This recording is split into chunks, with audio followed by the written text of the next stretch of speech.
안녕하세요. 이가피 교수의 신간읽기입니다.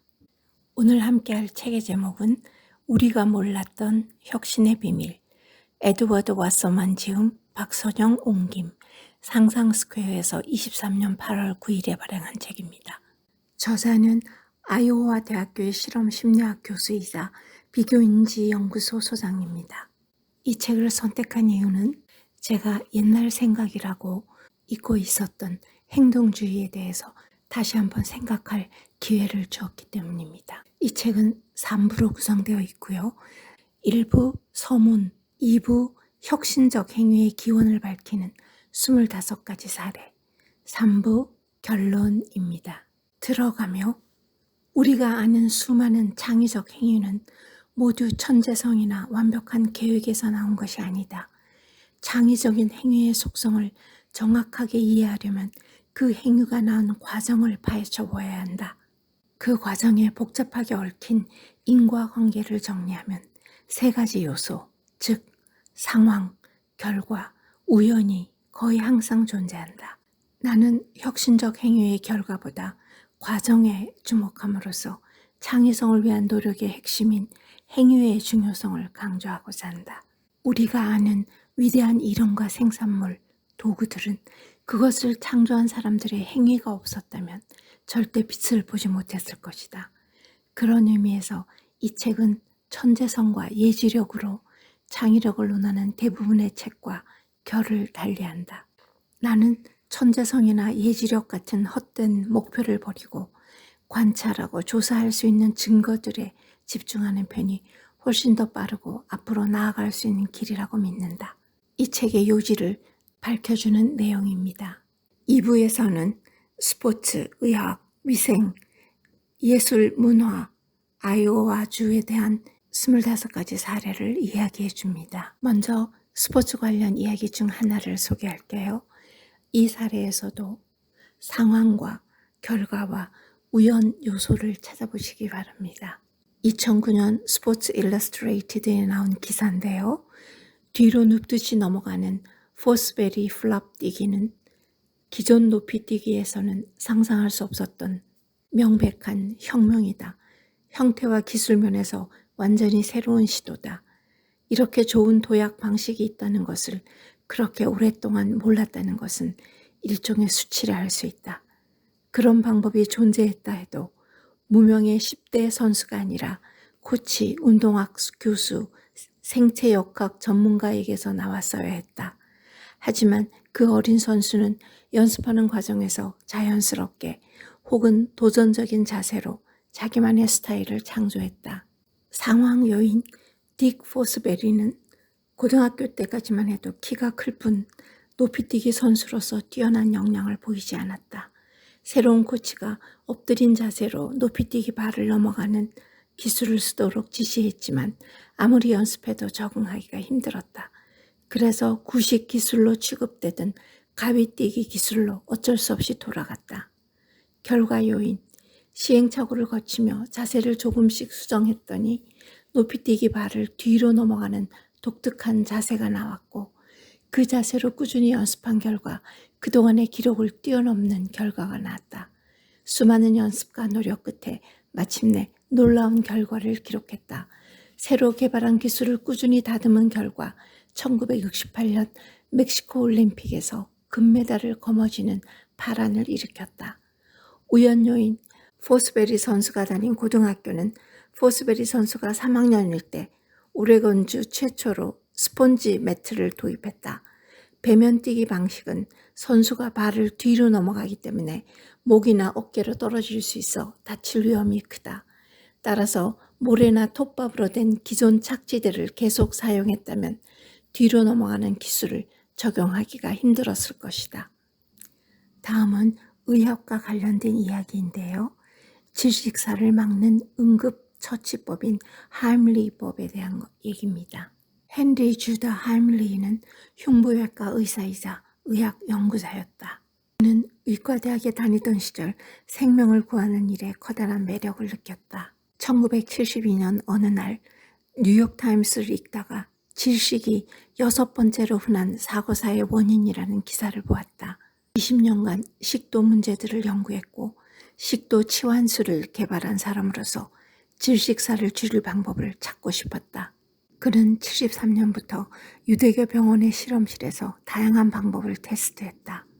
등을 때리는 방법은 기도를 막은 물체를 더 아래로 내려보내서 오히려 치명적인 결과를 초래할 수 있다. 더 좋은 방법은 폐 속에 남아있는 공기를 이용해 위로 밀어내는 방식이라고 생각했다.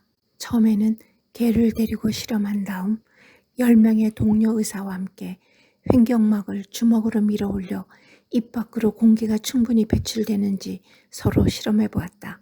결과는 기도를 막고 있는 물체를 밀어낼 만큼 충분하다는 것이 확인되었다. 여기까지는 좋았다. 이제 그 방법을 어떻게 간단하면서도 효과적으로 수행할 것인가가 문제였다. 이런 과정을 거쳐서 탄생한 하임리 히법은 1974년 대중화된 이래로 질식사의 위기에서 수많은 사람의 목숨을 구했다. 미국 질병예방통제센터에 따르면 음식이나 이물질 흡입으로 인한 질식사는 아직도 미국 내 예방 가능한 죽음의 원인 중 4번째로 많다. 이러한 위급 상황은 언제 어떻게 발생할지 모르니 모든 사람이 평소에 하임리히법을 정확히 알아둘 필요가 있다. 시행하는 순서는 이렇다.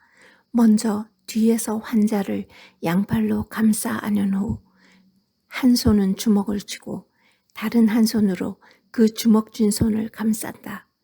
그리고 주먹 쥔 손을 환자의 배꼽과 흉곽 사이에 대고 위로 쓸어 올리듯 강하게 밀어 올린다. 기도를 막은 이물질이 빠져나올 때까지 이 동작을 반복해서 실시한다는 것입니다. 우리도 꼭 알아두어야 할 방법인 것 같습니다. 다음은 16번째 이야기, 예술사진의 대가 안셀 애덤스. 미국 국립문서기록관리청에 따르면 안셀 애덤스는 미국 서부의 아름다운 자연을 흑백 사진에 담아내며 자연 보존을 위해 노력한 사진작가이자 환경운동가였다. 특히 사진을 예술의 경지로 끌어올리는데 대단히 중요한 역할을 했다. 1902년 샌프란시스코에서 태어난 애덤스는 어릴 때부터 병치레가 작고 신경이 예민했다. 한편 활동적이고 체력이 좋아 자연을 누비고 다니기를 좋아했다. 혼자 있기를 좋아해 학교 생활에 적응하는데 어려움이 많았으므로 결국 그의 아버지는 애덤스의 이모와 가정교사의 도움을 받아 홈스쿨링으로 그를 교육했다. 피아노 연습도 매우 열심히 했던 그는 우연히 이모로부터 받은 선물인 시에라 산맥 한가운데서라는 책을 읽고 깊은 인상을 받아 아버지를 설득해서 14살 때 요세미티를 여행했다. 애덤스는 처음으로 떠난 여행에서 아버지가 선물한 카메라로 50장 이상의 사진을 찍었다. 그 사진의 아름다움이 그의 머릿속에 강한 인상을 남겼고 결국 자신이 음악보다 사진의 직업적 소명을 더 크게 느낀다는 것을 깨달았다. 그의 삶과 작품은 세상을 더없이 풍요롭게 만들었다. 애덤스는 이렇게 말했다. 사진은 찍는 게 아니다. 사진은 만드는 거다. 카메라에서 가장 중요한 요소는 카메라 30cm 뒤에 있다. 요세미티 공원과 커리 회사의 전속 사진 기자로 일했던 그는 1930년대부터 사진 작품으로 개인 전시회를 열었던 그는 1980년 당시 지미 카터 대통령이 수여한 대통령 자유훈장을 받았다. 대통령은 이렇게 말했다. 오랜 세월 쌓아 올린 성실한 기술과 세월이 흘러도 변하지 않는 작품으로 미국 풍경의 힘과 하나가 된 애덤스는 예술과 환경 분야에서 미국의 그림과 같은 자연을 보존하려고 노력한 성견지명을 지닌 사람이었다. 자연의 아름다움에 매료되어 사진가가 되었던 그는 환경운동가들에게 기념비적 존재이자 사진가들에게 국가적 인물로 평가된다. 미국 후손들에게 전할 미국의 많은 부분을 구한 것은 그의 예지력과 불굴의 의지였다. 그럼 제3부의 결론을 보겠습니다. 행동주의 학자인 스키너는 생존 조건과 강화 조건이 각각 새로운 적응적 결과를 만들 수 있다고 생각했다. 따라서 다윈의 자연 선택설은 창조적 정신에 호소하지 않고 지구상에 존재하는 수백만 종의 기원을 설명한다. 그리고 인간의 행동과 관련해서 강화 조건은 다른 창조적 정신이나 창의성이라는 특징에 호소하지 않고 예술 작품이나 수학 문제에 대한 답을 설명할 수 있다라고 했다.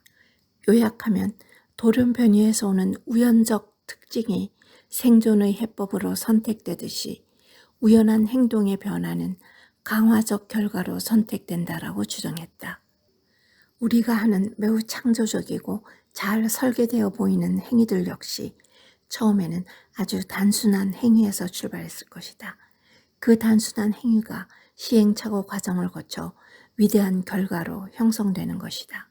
어쩌면 이러한 효과의 법칙은 자연 선택의 법칙과 어깨를 나란히 해야 할 것 같다.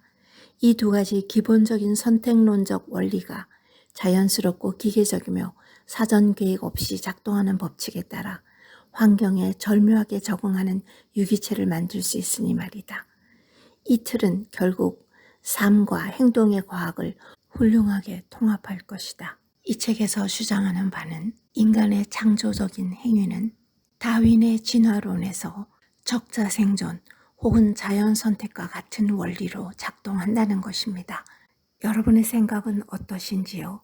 스키너의 행동주의 사고를 이어받은 저자의 주장을 우리도 다시 한번 생각해 볼 필요가 있을 것 같습니다. 감사합니다.